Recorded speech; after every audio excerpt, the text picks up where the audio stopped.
دايما بكون مهتم بالاستوديو او السيت اب عشان الشغل والتصوير، وفي نفس الوقت يكون مكان مناسب للتركيز والمذاكرة. عشان كده حبيت انقل تجربتي من تحويل السيت اب من الشكل ده للشكل اللي انت شايفه دلوقتي. ومش حابب الفيديو يكون متقطع كتير في المونتاج، عشان كده الفيديو هيكون طويل وفيه كل التفاصيل اللي انت محتاجها، من اول علاج مشاكل وعيوب الحيطة لغاية الاكسسوارات والاماكن اللي تشتريها منها بافضل سعر. من غير كلام كتير يلا بينا نبدأ.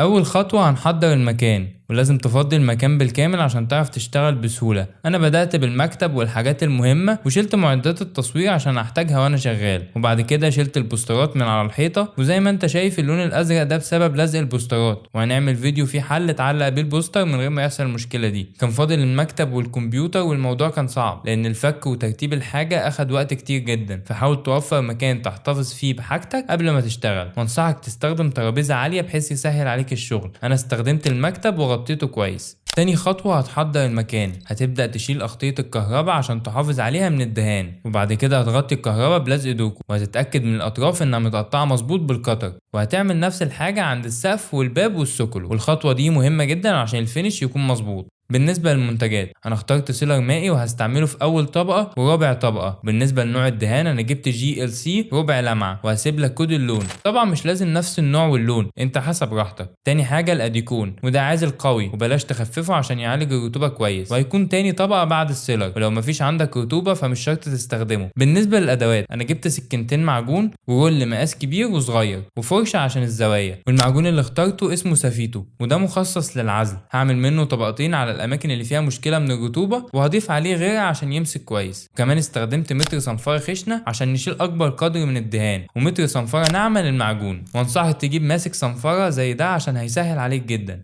نبدا الشغل. اول حاجه هنستخدم سكينه المعجون عشان نقشر الاماكن اللي فيها رطوبه او الدهان فيها مش ماسك كويس. بعد ما تخلص كل الاماكن هتبدا تستخدم الصنفره الخشنه، وتاكد انك تصنفر كويس جدا خصوصا الاماكن اللي فيها مشاكل، والبس كمامه عشان ما تتعبش وانت شغال.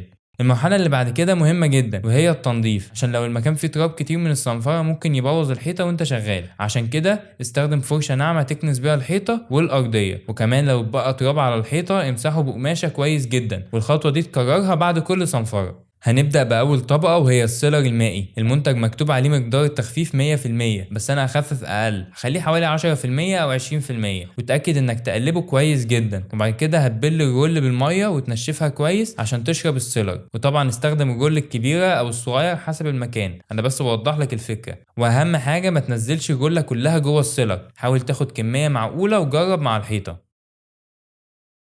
بعد ما تخلص هتسيب الحيطة تنشف كويس، وهنبدأ نحضر المعجون. وهتحضر كمية معقولة عشان بينشف بسرعة. هتخففه بالمية وبيكون مكتوب النسبة على العلبة، ممكن تضيف غيرها بيمسك المعجون أكتر. وهتستخدم السكينة الكبيرة بحيث تسند المعجون، والصغيرة تسد بيها الفراغات.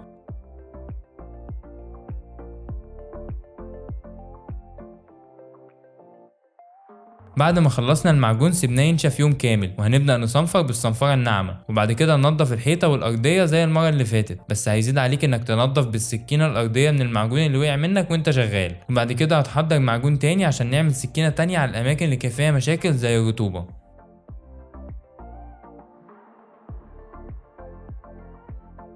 وده كده الشكل النهائي بعد تاني سكينة معجون. وبعد ما ينشف هنبدأ نصنفر تاني، ونفس خطوات سكينة المعجون اللي فاتت بالظبط. وبعد كده هنستخدم نفس الرول اللي عملت بيها اول طبقة سيلر ونعمل بيها الطبقة النهائية في العزل. وطبعا هتكون محافظ على الرول في مية عشان ما تنشفش منك، وقبل ما تشتغل هتنشفها كويس، وهتعمل كده مع الفرشة او اي معدات تلوين بتستخدمها. وبكده خلصنا طبقات العزل. هراجع معاك الخطوات تاني. اول حاجه نضفنا الاماكن اللي فيها مشاكل بالسكينه، بعدها صنفرنا كويس جدا بصنفره خشنه، وعملنا طبقه سيلر مائي لكل الاستوديو ونشف في يوم تقريبا. وبعد كده عملنا سكينه معجون على الحيطه اللي فيها المشكله، وتالت يوم صنفرنا ونضفنا كويس وعملنا تاني طبقه معجون على نفس الحيط. بعد ما نشف وتصنفر عملنا اخر طبقه كانت السيلر المائي، وكان المفروض اضيف طبقه عزل وكوتا شيلد او الاديكون بعد اول طبقه سيلر، بس انا حصل معايا مشكله، فلو انت شايف ان الحيطه محتاج استخدم واحد منهم افضل. نكمل بعد اخر طبقة سيلر مش محتاج صنفرة. هتبدأ تخفف الدهان، انا زودت حوالي 10% وده على حسب نوع الدهان. وبعد ما نقلبه كويس جدا بدأت استخدم الجل مع عصاية طويلة للتسهيل، واستخدمت الجل الصغير للاماكن الضيقة والفرشة للاركان. وزي المرة اللي فاتت حرك الجل واحدة واحدة على الدهان بحيث تاخد كمية معقولة. انا كده خلصت، هستنى 4 ساعات على الوش التاني زي ما مكتوب على الدهان، بس يفضل تصبر يوم كامل، ومش محتاج تصنفر لو مفيش زيادات، انما لو لقيت حاجات بسيطه فيها مشكله ممكن تصنفر وتنضف تاني. بالنسبه لي كان الشكل كويس، فهكمل شغل في الوش التاني. دي افضل طبقه الصراحه لانها بتكون سهله وبتحس بنتيجه شغلك، فنكمل في الفيديو لكل الاستوديو.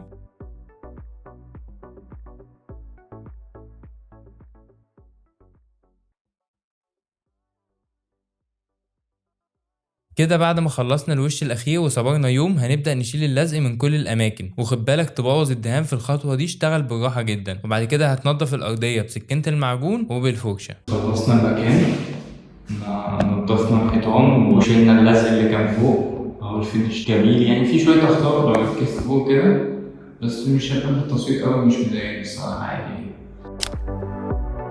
بالنسبة للنوع، انا اخترت خشب تركي اسم الشركة كومفور. هو الاستوديو كان حوالي 15 متر، احتجت 7 علب زي اللي في الفيديو. اول خطوة بتبدأ تفرش الفوم على الارضية، وتجيب خشب تعمله فواصل بين الحيطة والخشب حوالي 1 سنتي عشان تسيب مساحة للخشب يتمدد وما يحصلش مشاكل. هتبدأ تعشق الخشب مع بعض شبه البازل بالظبط، بدخل الخشبة بزاوية وتضغط على الارض وتأكد ان مفيش اي فواصل. بس لو لاحظت في الفيديو هتلاقيني سايب مسافة في المنطقة دي، انت المفروض تكون مساويهم وكلهم قريبين من بعض. انا عدلتها وانا شغال وهتشوف الفيديو دلوقتي. بعد ما تخلص اول صف غالبا هتلاقي فيه فاضل حته في الاخر، تقطع خشب بالمقاس ده على صاروخ طاوله او زي ده، مش لازم تشتري، ممكن تأجره من محلات العدد. ولو مش هتعرف تتعامل وهتقطع صوابعك، خلي حد يقطع لك افضل. وبعد ما تخلص اول صف هتبدأ في الصف التاني، بس هتقطع نص واحده وهتعمل نفس الخطوات. وبعد ما تكمل صف هتعشقه في التاني، وخد بالك تتلخبط، يعني بعد ما تخلص الصف ممكن يكون الخشب مقلوب والتعشيق غلط، فركز مع الاتجاه. والصف اللي بعده هنستخدم النص اللي قطعته، بس هتقلبه وتستخدمه من الناحيه اليمين زي الفيديو كده بالظبط، وهتلاقي التعشيق ظبط معاك. وانا عملت كده عشان ما هدرش في الخشب، ولو لقيت نفسك بتقطع الخشب وبتبوظ منه كتير يبقى انت ماشي غلط والخشب هيخلص منك بسرعه. يبقى كده نراجع تاني، اهم حاجه انك كل صف هتبدا مره بواحده ومره بنص واحده، يمين او شمال مش هتفرق، بس خد بالك من اتجاه التعشيق. وهسيب لك فيديوهات بالتفصيل الممل في الوصف لو لسه مش فاهمني.